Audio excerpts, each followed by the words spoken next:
पहले तो जहां जहां मैं जाती हूं बिहार में, मैं जनता से ये कहती हूं कि आप अपनी धरती को समझते हो, पहचानते हो कि नहीं?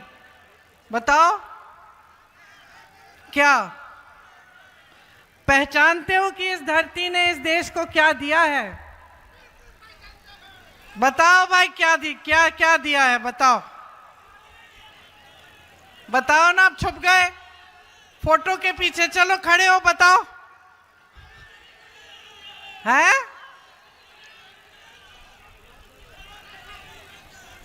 ये आपके ही पूर्वज थे, बिहार के किसान, जिन्होंने एक ऐसा आंदोलन किया कि जब ये मोबाइल फोन नहीं था जो आपके हाथों में है, जब टीवी नहीं था, जब कोई संचार का माध्यम नहीं था, अखबार भी एक आध छपता था, तब ऐसा आंदोलन किया, इतने धैर्य से, वीरता से अंग्रेजी साम्राज्य का मुकाबला किया, उसके सामने खड़े हो गए कि उनकी आवाज महात्मा गांधी जी तक पहुंची। और महात्मा गांधी जी यहां उस जमाने में सैकड़ों किलोमीटर चलकर आए कि देखें यहां हो क्या रहा है, ये किसान प्रताड़ित क्यों हैं, नाराज क्यों हैं। और जब वो उन किसानों से मिले चंपारण में जाकर, तो उन्हीं किसानों से प्रेरित होकर महात्मा गांधी जी ने सत्याग्रह का आंदोलन शुरू किया, जिससे ये देश आजाद हुआ। तो गर्व होना चाहिए आपको अपनी इस धरती पर, जिसने इस देश को आजादी दिलवाई, इस देश को रास्ता दिखलाया और इस देश की नींव डाली, इस देश के संविधान की नींव डाली। आज भी अगर कोई इस देश का निर्माण कर रहा है तो बिहार का नौजवान कर रहा है, बिहार का नागरिक कर रहा है। कैसे? मैं बताती हूं। मैं यहां जब आई, हेलीकॉप्टर उतरा, तो सबसे पहले मैंने पप्पू जी से पूछा कि यहाँ की सबसे बड़ी समस्या क्या है पूर्णिया में। तो जवाब आया कि पलायन है। और जब मैं कहीं जाती हूँ इस देश में, चाहे मैं केरल में होती हूँ, चाहे कश्मीर में, अगर मैं पूछती हूँ किसी मजदूर से, कोई काम कर रहा होता है खेती में या सड़क पे या किसी इमारत पे, मैं पूछती हूँ कि भाई कहाँ के हो, मुझे कहता है मैं बिहार का हूं। तो आज भी अगर इस देश के निर्माण में किसी की भागीदारी है तो बिहार की जनता की है।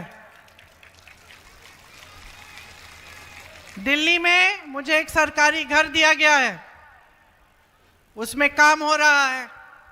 2 भाई हैं जो बड़े ठेकेदार के लिए काम करते हैं, सब कुछ संभालते हैं। एक सुभाष है, एक सज्जन है, दोनों पूर्णिया के हैं।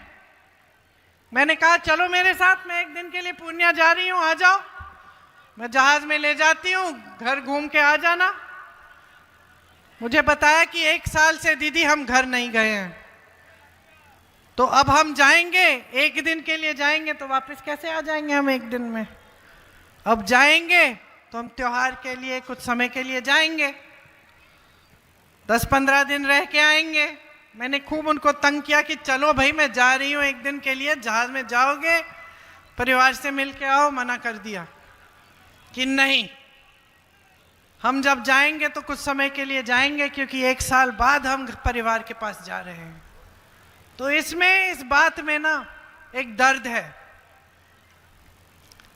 अब वो इतने काबिल हैं ये दोनों भाई कि सब कुछ समझते हैं। बड़े बड़े आर्किटेक्ट आते हैं, उनको भी समझा देते हैं कि भाई नहीं, ऐसे नहीं, ऐसे होनी चाहिए चुनाई।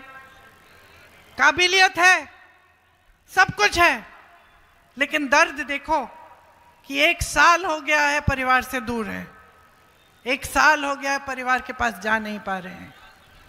यह है आपका सबसे बड़ा दर्द आज बिहार में, बेरोजगारी और पलायन।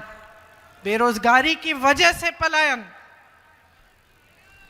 कि यहां का युवा यहां पे काम नहीं कर सकता, उसको स्थानीय कोई ऐसा उद्योग नहीं है जिसमें उसे नौकरी मिले, कोई ऐसा रोजगार नहीं है जो उसको यहीं पे मिले।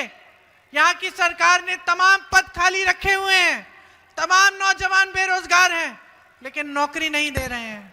आज ये आपका सबसे बड़ा दर्द है। यहाँ जो नौजवान खड़े भी हैं वो भी जानते हैं कि कल को बड़े शहर में जाएंगे, कोई अपना नहीं मिलेगा, कोई जान पहचान नहीं है, रिश्तेदार नहीं है। कहीं पे घर ढूंढेंगे, एक कमरा मिलेगा, उस कमरे में भी 8-10 लोग उसके साथ रहेंगे, अपने परिवार को छोड़ के चले जाएंगे। यहाँ पे बीवी, बच्चे, माँ बाप सब कुछ अपने आप देख रहे हैं, हर समस्या का सामना खुद कर रहे हैं। बच्चा बीमार पड़ गया या फीस भरनी है या किसी का इलाज करना है या पिताजी या माताजी बीमार पड़ गए, उनको अस्पताल ले जाना है। यहाँ तो पूर्णिया में ढंग का अस्पताल भी नहीं है। हर चीज का सामना परिवार यहाँ कर रहा है और वहाँ अकेले बिहार का नौजवान, बिहार का नागरिक संघर्ष कर रहा है। जैसे मैंने कहा, त्योहार भी होता है तो आ नहीं पाते, साल बीत जाता है, परिवार को देखे, बच्चे बड़े हो रहे हैं, तमाम समस्याओं का सामना कर रहे हैं, मिल नहीं पाते। जो भी कुछ मिलता है वहाँ जितनी भी दिहाड़ी मिलती है उतना ले लेते हैं, मजबूरी है। कहीं किसी ठेकेदार के लिए काम कर लिया, किसी दुकानदार के लिए काम कर लिया, जो भी दे रहा है ले लेते हैं। मैं जानती हूँ बड़े शहरों में अक्सर ये होता है कि अपमान भी करते हैं, लोग नाराज हो जाते हैं, उल्टी सीधी बात कर लेते हैं, पूछ लेते हैं भाई तुम कहाँ के हो। ज़्यादातर मैंने देखा है बिहार और यूपी के जो लोग हैं उनका काफ़ी अपमान भी होता है, वो अपमान भी सह लेते हो, कोई उल्टा सीधा बोलता है पी लेते हो उसको। ये सारे दुख है संघर्ष के, आपके हैं, आपके। कोई समझने वाला नहीं है, कोई सहायता करने वाला नहीं है, कहीं से मदद नहीं मिल रही है। आज 20 साल हो गए हैं यहाँ पे एक ही सरकार चल रही है। आप बार बार जिता रहे हो, मुझे समझ में नहीं आ रहा क्यों बार बार जिता रहे हो, लेकिन जहाँ भी मैं जाती हूँ पलायन, बेरोजगारी, अपराध, शिक्षा की व्यवस्था नहीं है, स्वास्थ्य की व्यवस्था नहीं है, भ्रष्टाचार ही भ्रष्टाचार है। आज आपको छोटे मोटे ऑफिस में जाना है, अपना पहचान पत्र बनाना है, कोई छोटा काम कराना है, बोलो घूस के बिना हो रहा है काम? जोर से बोलो, नहीं हो रहा है। अधिकारियों की आदत बिगड़ गई है, पुलिस प्रशासन, माफ करिए आप यहाँ खड़े हैं, लेकिन सरकार ऐसी है कि ये बेचारे अपनी ड्यूटी कर रहे हैं, जो इनको बताया जाता है करते हैं, लेकिन सरकार ऐसी है कि बोलती है कि कोई प्रदर्शन करेगा, कोई अपने अधिकार मांगेगा, किसी के लिए कोई छोटा मोटा काम करना है, वो आपसे नाराज होगा, बोल देगा कुछ आपको, तो आप मारो पीटो। तो आप प्रदर्शन करते हैं, अपने अधिकार मांगते हैं, तो आप पिटाई हो जाती है, आपको पकड़ के जेल में डाल दिया जाता है, आपको दबाया जाता है। यह है सरकार की मानसिकता। और मैंने वो भी मानसिकता देखी है कांग्रेस की सरकारों की, जिसमें कांग्रेस के बड़े बड़े प्रधानमंत्री गांव जाते थे, मोदी जी की तरह चीन और यूएस और इधर उधर राष्ट्रपतियों से हाथ मिलाने नहीं, गांव में किसानों से पता करने कि भाई तुम्हारा गुजारा कैसे चल रहा है, तुम कमा पा रहे हो खेती से, हम कुछ कर सकते हैं तुम्हारे लिए। मैं खुद गई हूं अपने पिताजी के पीछे पीछे, अमेठी के गांव में, कस के डांट खाए, वो प्रधानमंत्री थे, सुनिए 400 सीटों से आए थे सत्ता में, मोदी जी से ज्यादा प्रधानमंत्री थे, गांव गांव जाते थे। गांव में एक महिला ने कस के डांट दिया और मैं घबरा गई, मैंने सोचा पिताजी को डांट रही है, मैं तो पिताजी से डरती थी क्योंकि बड़े पक्के थे वो, हम कुछ गड़बड़ करते थे तो डांट खाते थे खूब, और महिला डांट रही है गांव की, और मैं देख रही हूँ कि भाई ये डर नहीं रही है, ये तो डांट रही है। किस लिए डांट रही थी? क्योंकि पिताजी 6 महीने पहले आए थे, उसने कहा था मेरी यहाँ पे मेरे लिए नल लगवाओ घर के सामने, और पिताजी ने हाँ कहा, और अब तक नल लगा नहीं था। तो कहने लगी ठीक है राजीव भैया, प्यार तो बहुत करते हैं आपसे, लेकिन वोट नहीं देंगे अगर हमारा नल नहीं लगेगा। ये थी मानसिकता। और मैंने जब पिताजी से पूछा कि पिताजी वो तो महिला आपको डांट रही थी, आपको बुरा नहीं लगा? तो पिताजी ने कहा कि ये मेरा कर्तव्य है बेटी, और अच्छा लगा कि मुझे डांट पड़ी, क्योंकि इसका मतलब है कि इस महिला को अपने अधिकारों की समझ है, कि ये महिला समझ रही है कि ये सरकार, ये मंत्री, ये सांसद, ये प्रधानमंत्री उसके लिए काम करते हैं, वो समझ रही है। तो ये अच्छी बात है बेटा, इसमें घबराने की कोई बात नहीं है। ये एक समय की मानसिकता थी। ये मानसिकता महात्मा गांधी जी ने कांग्रेस पार्टी के हर एक नेता के मन में, व्यवहार में डाली। ये मानसिकता ही इस देश की राजनीति की नींव थी। और आज इस देश के प्रधानमंत्री आपके सामने आते हैं और फिजूल की बातें करते हैं, आपके विकास की बात नहीं करते, आपकी नौकरियों, आपके रोजगार की बात नहीं करते, यहां महिलाओं की सुरक्षा की बात नहीं करते। क्या बात करते हैं? मैं सुन रही थी कल उनका भाषण, कैसे कैसे शब्द बोल रहे थे, कट्टा, दुनाली, गोली, फिरौती, रंगदारी, हत्या, अपहरण, खून की नदियां। ये बातें, ऐसी बातें करनी चाहिए इस देश के प्रधानमंत्री को? शर्म आनी चाहिए उनको। चुनाव का समय है, आपको बताए कितने रोजगार दिए हैं 10 सालों में, आपको बताए महिलाओं के लिए क्या किया है, उनको अपने पैरों पे खड़े होने के लिए क्या दिया है, आपको बताएं कि ये जो महिलाएं यहाँ पे खड़ी हैं, नौजवान, इनके लिए शिक्षा के लिए क्या किया है। यहाँ पूर्णिया में अस्पताल क्यों नहीं है? अच्छा, एम्स क्यों नहीं लगवाया यहाँ? 10 साल हो गए हैं और आपकी बात करने के बजाय डर, भय फैलाने वाली बातें, आपका ध्यान भटकाने वाली बातें, कभी महिलाओं को बोलेंगे धर्म के आधार पर शपथ ले लो और भाजपा को वोट दो। अरे भाई क्यों? क्यों? क्या किया है आपके लिए भाजपा ने? मैं एक गांव में गई थी, वहां महिलाएं ने मुझे, महिला थी एक, मैंने पूछा ये बच्चे स्कूल नहीं जाते? कहा नहीं जाते। मैंने कहा क्यों? कहती है स्कूल नहीं है, पाठशाला नहीं है मेरे गांव में। मैंने कहा अच्छा, बिजली है? कहती है नहीं है, खंबा लगा था 10 साल पहले, अभी बिजली नहीं आई। फिर मैंने पूछा पानी आता है इस नलके में? कहती है नलका तो लगा गए लेकिन पानी नहीं आता। तो मैंने कहा फिर किया क्या है आपके लिए सरकार ने? कहती है दीदी कुछ नहीं। मैंने कहा वोट किसको दोगे? विधायकी का चुनाव था यूपी में। कहती है मैं भाजपा के विधायक को फिर से दे दूंगी। मैंने कहा फिर से क्यों दोगी? कहा क्योंकि मेरे घर आए थे, दुरदुरिया किया, प्रार्थना की हमारे साथ और हमसे शपथ खिलवाए हैं कि धर्म के नाम पर हम वोट देंगे। तो मैंने कहा ऐसे तुम वोट देती रहो धर्म के नाम पर, ना तुम्हारा धर्म बचाने का काम कर रहे हैं और ना तुम्हारा भविष्य बचाने का काम कर रहे हैं। तो मैंने उसको समझाया जागरूक बनो, इन बातों में मत पड़ो,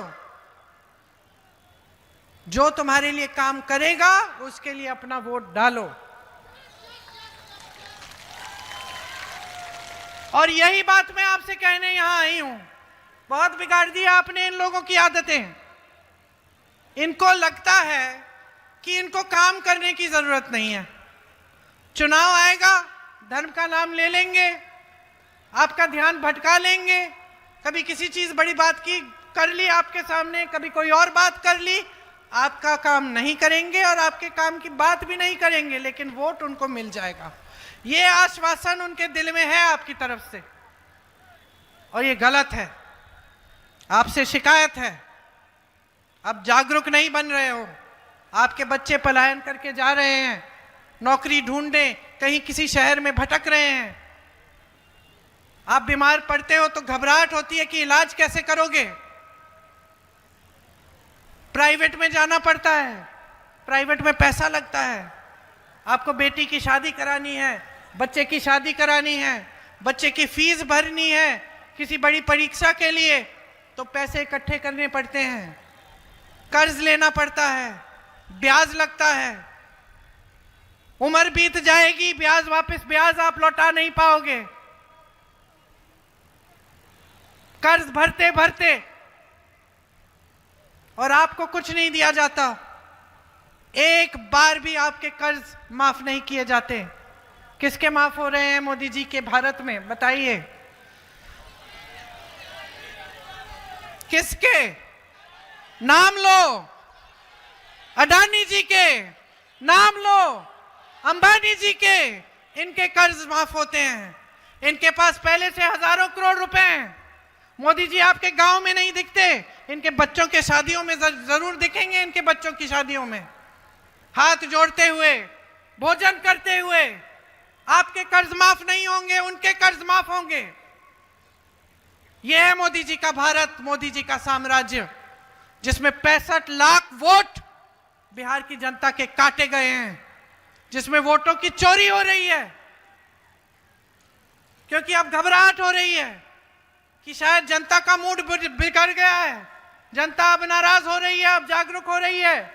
जनता समझ रही है कि ये मोदी जी चुनाव के समय आके बड़े बड़े वादे करते हैं और उन वादों को पूरा नहीं करते। शायद दशक हो गया है एक कि उन्होंने कहा था 2 करोड़ रोजगार देंगे देश में, कहां है? आज चुनाव के समय आए, फिर से 2 दिन पहले कहते हैं 1 करोड़ रोजगार देंगे बिहार को। तो दिए क्यों नहीं? 10 साल हो गए हैं, दिए क्यों नहीं? आप पलायन करके क्यों जा रहे हो दिल्ली, मुंबई, कलकत्ते? अगर आपको रोजगार दिया होता, अगर अपने वादे पूरे कर किए होते, तो ये परिस्थितियां होती आपकी कि आपके परिवार ही अलग हो रहे हैं क्योंकि एक सदस्य कहीं दूर है, नौकरी कर रहा है, बेचारा कमाने की कोशिश कर रहा है मुश्किल से मुश्किल परिस्थितियों में, और बाकी परिवार यहां है और मुश्किल परिस्थितियों का सामना कर रहा है। तो कैसा जीवन है ये जो आपको दिया है इन लोगों ने? क्या किया है आपके लिए? और कब जागेंगे आप? कब तक ये बातें चलेंगी कि धर्म के नाम पर, जाति के नाम पर, किसी और चीज के नाम पर ये जो झूठा राष्ट्रवाद है इनका, कि जब जब चुनाव आता है तो ये बातें करते हैं। 2-3 दिन पहले मैं मिली एक पुलवामा के शहीद के परिवार से, पूछिए इनसे क्या किया है इन्होंने उन परिवारों के लिए, उन शहीदों के लिए। सेना को मजबूत करने के लिए क्या किया है? अग्निवीर ले आए। मुझे मालूम है कि कितनी आशाओं को लेकर बिहार के नौजवान तैयारी करते थे, प्रशिक्षण करते थे सेना में भर्ती होने के लिए। दिल में राष्ट्रवाद की भावना, देशभक्ति की भावना लेकर, मैंने खुद अपनी आंखों से यूपी में देखा है। 4 बजे सुबह 10-15 लड़के गांव में जा रहे। मैं गांव में क्या पूछोगे क्या कर रही थी 4 बजे सुबह? मैं पुलिस मेरे पीछे थी, मैं जा रही थी लखीमपुर खेरी, क्योंकि भाजपा के मंत्री के बेटे ने 6 किसानों के अपनी गाड़ी के नीचे कुचल दिया था। तो मैं उन परिवारों से मिलने जा रही थी, पुलिस मेरे पीछे थी। मैं 4 बजे सुबह गांव में थी। गांव में मैंने देखा 10-15 लड़के आ रहे हैं, तो मैंने कहा ये 4 बजे सुबह क्या कर रहे हैं? वर्जिश कर रहे थे, दौड़ लगा रहे थे। किस लिए? सेना में भर्ती होने के लिए। बातचीत हुई, उस समय अग्निवीर नहीं था, और सब बच्चों ने बोला कि हमारा बड़ा दिल है कि हम देश की सेवा करें, हम सेना में भर्ती होंगे, अच्छा वेतन मिलेगा, अच्छी नौकरी भी मिलेगी, घर परिवार की हम देखभाल कर पाएंगे। मोदी जी ने क्या किया? अग्निवीर ले आए। नौजवानों के सपने चूर चूर हो रहे हैं पूरे देश भर में। बिहार में पेपर लीक पे पेपर लीक हो रहा है। आप परीक्षा देने जाते हैं, आपका पेपर लीक होता है, फीस भरते हो, फॉर्म की फीस भरते हो, परीक्षा केंद्र में पहुंचने के लिए आप पैसे खर्चते हो, ट्यूशन के लिए आपके परिवार किसी न किसी तरह जुगाड़ करके पैसे इकट्ठे करते हैं ताकि ट्यूशन की फीस भरें। आप पेपर देते हो, रिजल्ट नहीं आता, पेपर लीक होता है, कोई कहीं पे पैसे खा रहा है उन पेपरों को लीक करा के, और आपका भविष्य बर्बाद हो रहा है। और ये एक बार नहीं, एक परीक्षा के साथ नहीं, बार बार बार बार बार बार हो रहा है। नौजवान इंतजार करते रहता है कि कहीं नियुक्ति हो जाएगी, कहीं नौकरी नहीं लेता, सोचता है कि चलो 6 महीने में तो आ जाएगा रिजल्ट, नियुक्ति हो जाएगी। साल पे साल गुजर जाता है, शादी नहीं हो पाती, नौकरी नहीं लग रही है, भविष्य बर्बाद हो रहा है। 26 साल का, 27 साल का, 28 साल का हो रहा है, कुछ होने नहीं वाला। जिस प्रदेश से सबसे बड़े बड़े IAS officer, IPS officer, IFS officer होते थे, शिक्षा की व्यवस्था इतनी ठोस, इतनी बढ़िया थी, आज उस प्रदेश से एक भी पेपर का ठीक ढंग से रिजल्ट नहीं निकल रहा है। शिक्षा की व्यवस्था ठप हो चुकी है। बड़े बड़े नेता यहां से आते थे, ये थी आपकी महानता। देश का सबसे पहला दलित मुख्यमंत्री यहीं बिहार में, ये थी आपकी महानता। और आज कुछ नहीं मिल रहा है आपकी धरती को। आपने अपने खून और पसीने से सींची है ये धरती, आज भी सींच रहे हो। आज भी यहाँ का किसान दिन रात एक करके काम कर रहा है, कमा नहीं पा रहा है, ना उसे उपज का दाम मिलता है। यहाँ मखाने आप उगाते हो, मक्का उगाते हो, क्या मिलता है आपको? कोई न्यूनतम समर्थन मूल्य है? मोदी जी ने गुजरात में जो खाकरे फेफड़े होते हैं, जो भी कहते हैं उसको, खाकड़ा पता नहीं, फेफड़ा मुझे नहीं मालूम हाँ खाकड़ा, खाकरे पे जो ड्यूटी थी वो तो कम कर दी उन्होंने, यहां मखानों पे क्यों नहीं की? जब अमेरिका ने टैरिफ लगाया वहां कर दिया। आज यहां पे आपको ठेकेदारियां भी नहीं मिल रही हैं, दूसरे प्रदेशों से आ रहे हैं यहां पे ठेकेदारी करने के लिए। सच बात है कि नहीं? आप ऐसे कह रहे हो, हाँ सच बात है ना। यह है मोदी जी का भारत, ये आपके लिए नहीं चल रहा है। आज यहाँ का किसान कमा नहीं सकता, उसको उपज का दाम नहीं मिलता, उसको सही समय पे खाद नहीं मिलती। खाद वितरण केंद्र में जाओ तो इतनी बड़ी लाइन लगी रहेगी, उसको न्यूनतम समर्थन मूल्य नहीं मिलता। ट्रैक्टर खरीदने जाएगा तो जीएसटी इतना देगा कि मुमकिन ही नहीं है।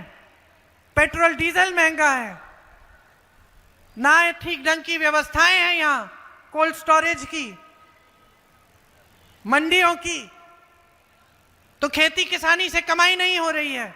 रोजगार इन्होंने सारे खत्म कर दिए। बड़ी बड़ी सरकारी कंपनियां थी, उससे रोजगार मिलता था, आज क्या मिलता है? उनको भी ठेकेदारी पे डाल दिया है। वहां पे भी जो नौकरियां हैं या निजीकरण कर लिया है उनका, अडानी जी, अंबानी जी को दे दिया है। देश के बंदरगाह, देश के हवाई अड्डे, देश के खदान सब अपने बड़े मित्रों को दे दिए हैं। तो कहां से आएगा रोजगार? आप छोटा कारोबार अपना शुरू करने की कोशिश करते हैं तो भी सरकार सहायता नहीं देती। फिर भी जीएसटी, नोटबंदी, हर तरह की अजीब अजीब नीतियां, जिससे आपका तो फायदा नहीं हो रहा है। तो अब जागने का समय है। बदलाव लाना है कि नहीं लाना है, ये तय करो। अपना भविष्य बनाना है कि नहीं बनाना है। मेरी बहनें यहां बैठी हैं, महागठबंधन की सरकार ने कुछ सोचा है आपके लिए, और घूस नहीं है जैसे ये लोग देना चाह रहे हैं। इनको घूस की इतनी आदत हो गई है कि ये सोचते हैं कि बिहार की महिलाओं को भी घूस दे देते हैं, वोट ले लेंगे 10,000 रुपए लेके। 10 सालों से आपके लिए 1 रुपया नहीं था।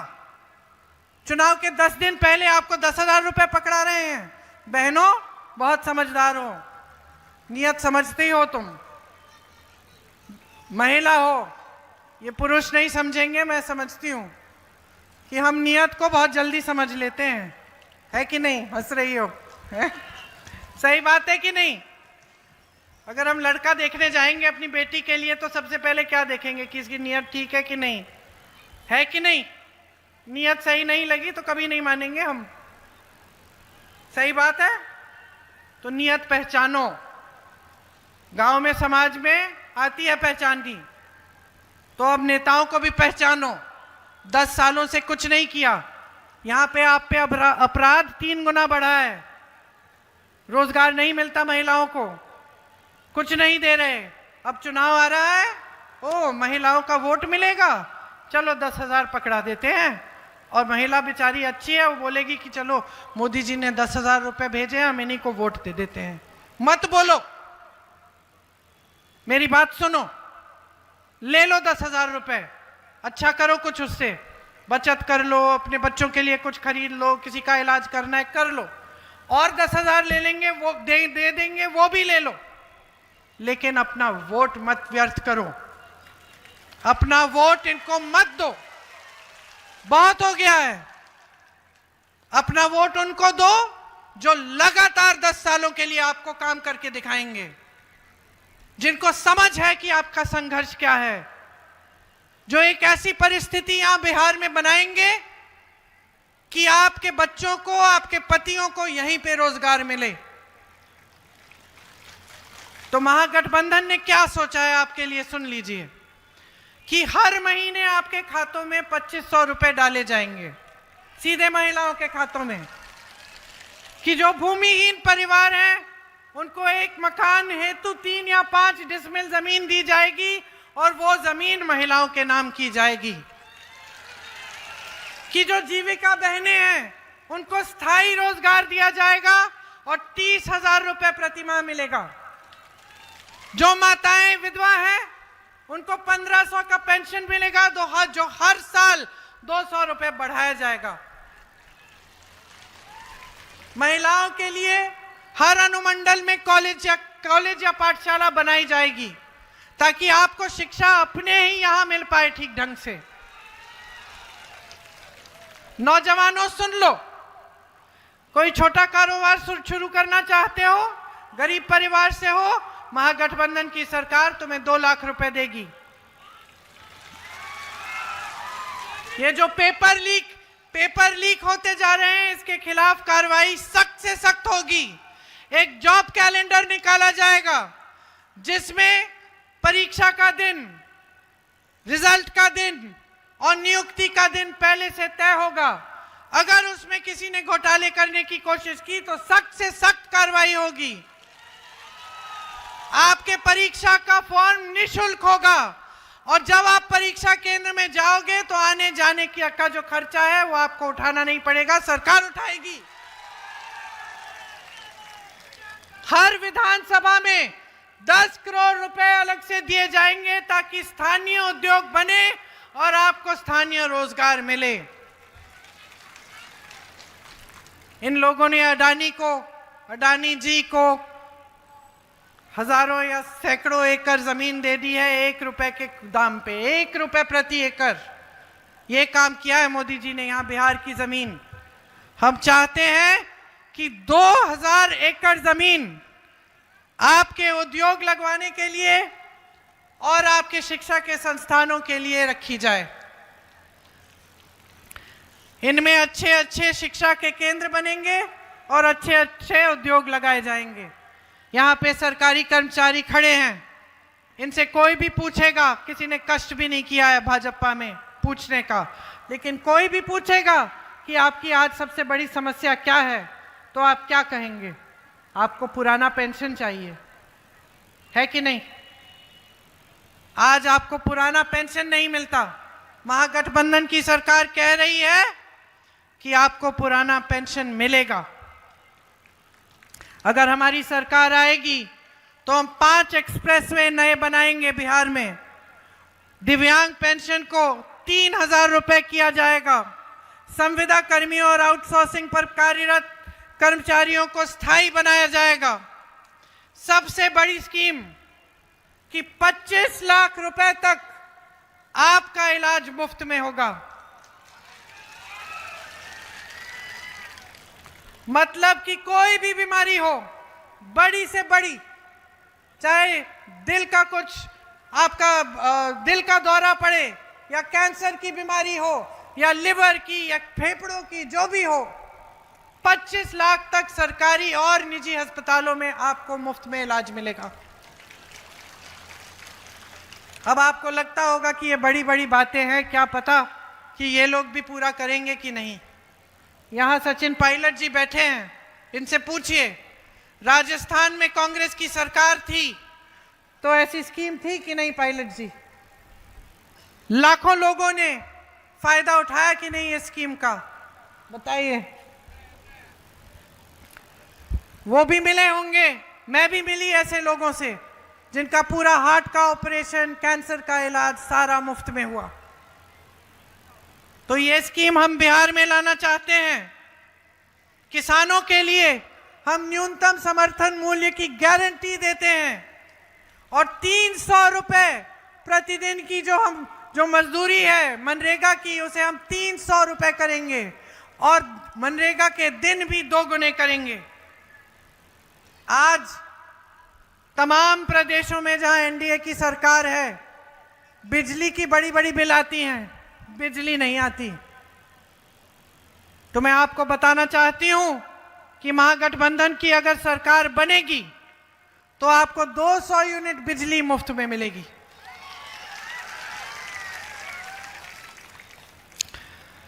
सामाजिक न्याय के लिए पंचायती राज और नगर निकायों में ईबीसी आरक्षण 30% और दलित आरक्षण 20% किया जाएगा। अति पिछड़ा वर्ग अत्याचार निवारण अधिनियम बनाया जाएगा, जिससे जो अपराध बढ़ रहे हैं उन पर रोक लगाया जाए और निजी शिक्षा संस्थानों में भी आरक्षण लागू होगा। देखिए, आपको एक ऐसी सरकार चाहिए जो आपका सम्मान करे, बिहार का और बिहार की इस महान धरती का और बिहार की इस महान जनता का, जो आज भी देश का निर्माण कर रही है। बड़ी बड़ी फैक्ट्रियां आपको मालूम है कि कांग्रेस के जमाने में कितनी थी? यहां मेरे पास यहाँ सूची है, ढूंढ के बताती हूँ। 1 मिनट रुको, अब आपने पूछा है तो जवाब तो मिलना चाहिए।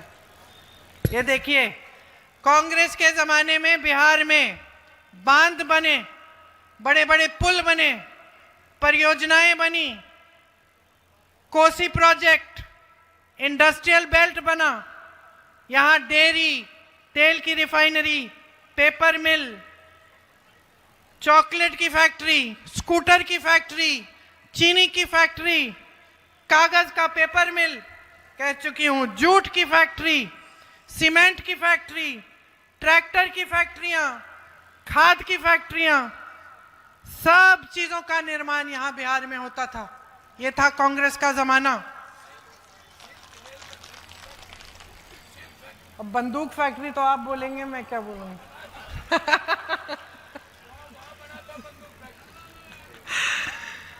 सम्मान नहीं है आज, नियत ठीक नहीं है बहनों, आपके लिए विकास करने की नियत नहीं है। होती तो अभी तक 10 सालों में आप कुछ देखते, आपके जीवन में तरक्की आती। आज तो सम्मान इतना है, इतना कम है कि आपके मुख्यमंत्री को मंच पे भी नहीं बिठाते हमारे प्रधानमंत्री जी।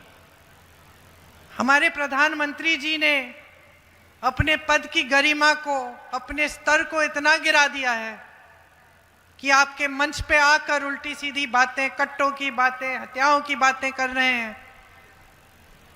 ऐसे भाषा शैली है उनकी कि उनके पद की गरिमा भी अब रखी नहीं जा रही है। पता है क्या कहा उन्होंने एक भाषण में 2-3 दिन पहले?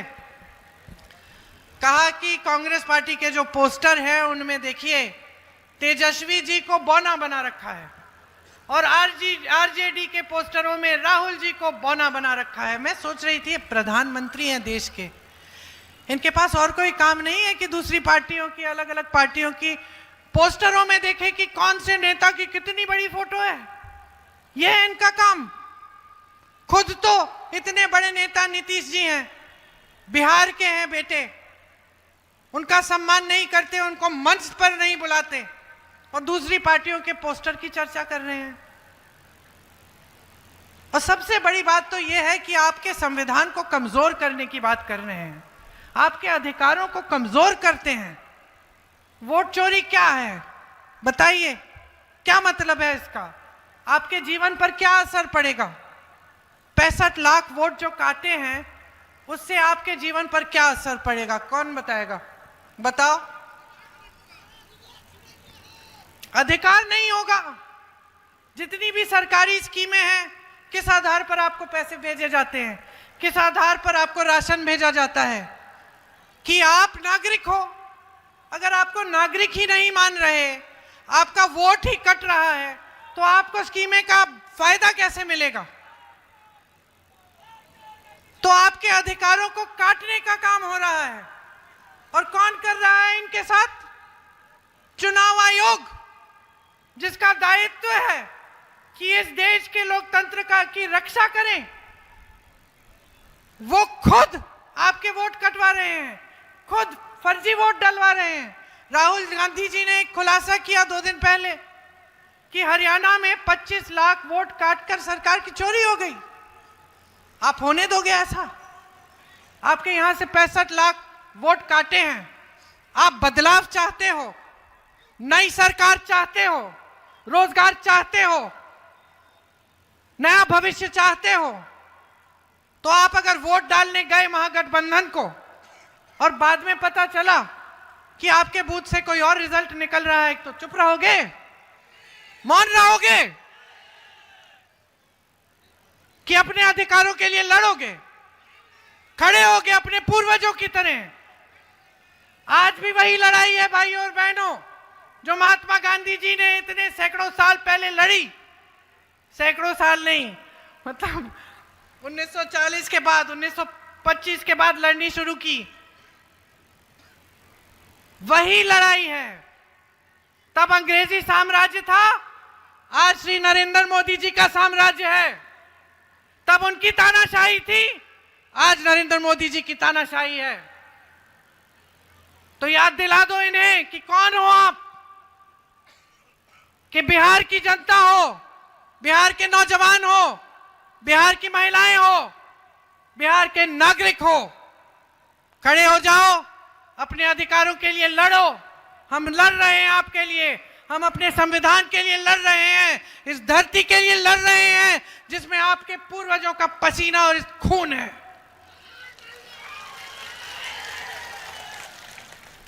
और इसके साथ, आपके पूर्वजों के साथ हमारे पूर्वजों की भी शहादत इसी जमीन के लिए है। उनका खून भी इस जमीन में है और वो खून कभी व्यर्थ नहीं होना चाहिए। नहीं, आप अपने पूर्वजों ने आपके लिए क्या किया वो मत भूलो। इस धरती की महानता क्या है मत भूलो। ये बिहार है। दिखाओ पूरे देश को कि कितना जागरूक है ये प्रदेश। दिखाओ पूरे देश को कि सबसे ज्यादा राजनीतिक जागरूकता यहां है, इसी धरती में है। सब समझते हो आप, बहुत विवेक है आप में। इस बार महागठबंधन की सरकार बनाओ ताकि इस देश की एकता बनी रहे, आपकी समानता बनी रहे, आपके अधिकार बने रहे, मजबूत बने, और ऐसे नेता राज करें जो समझते हैं कि असली राज आपका है, कि असली शक्ति आपकी है, कि आपके सेवक हैं हम सब और आपने ही इस मंच पे बिठाया है। ऐसा अपना भविष्य बनाओ। और आज आप सब यहाँ आए हैं, मेरी बातों को बहुत ध्यान से सुना है, एकदम चुपचाप खड़े हैं। याद रखना, जब पोलिंग पे जाएंगे तो याद रखना मेरी बातों को, खास तौर से बहनें याद रखना। मैं आपकी बात कर रही हूं, अपने लिए नहीं, आपके लिए, आपके प्रदेश के लिए, आपकी भलाई के लिए।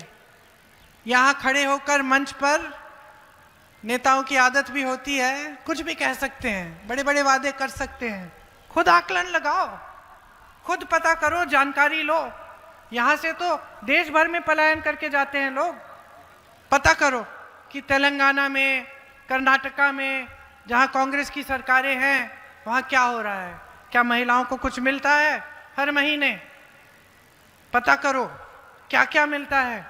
जो राजस्थान में अगर कोई रिश्तेदार है, उससे पता करो कि ये सच है कि जब कांग्रेस की सरकार थी तो वहाँ पे अच्छी अच्छी स्कीमें थी। यहाँ पे बघेल जी बैठे हैं, मुख्यमंत्री थे छत्तीसगढ़ से, के इनसे पूछिए छत्तीसगढ़ में जो आपके रिश्तेदार हैं उनसे पूछिए कि जब इनकी सरकार थी तो क्या क्या किया, और फिर आकलन लगाइए, खुद जांच करिए और समझिए कि कौन आपके लिए असली काम करना चाहता है और कौन आपका ध्यान भटकाकर, आपको फुसलाकर सिर्फ आपका वोट अपनी सत्ता के लिए, अपने के स्वार्थ के लिए मांग रहा है। समझ लीजिए। और मुझे मालूम है कि आप में बहुत विवेक है, आप सब कुछ समझते हैं, जागरूक हैं। इस बार आप महागठबंधन की सरकार लाएंगे ही लाएंगे। तो एक बार चारों जो उम्मीदवार हैं यहाँ आ जाएं, इनको भारी से भारी बहुमत से जिताइए। एक बार जोर से मेरे साथ कहिए, बिहार की धरती की जय, बिहार की धरती की जय, बिहार की धरती की जय। जय हिंद।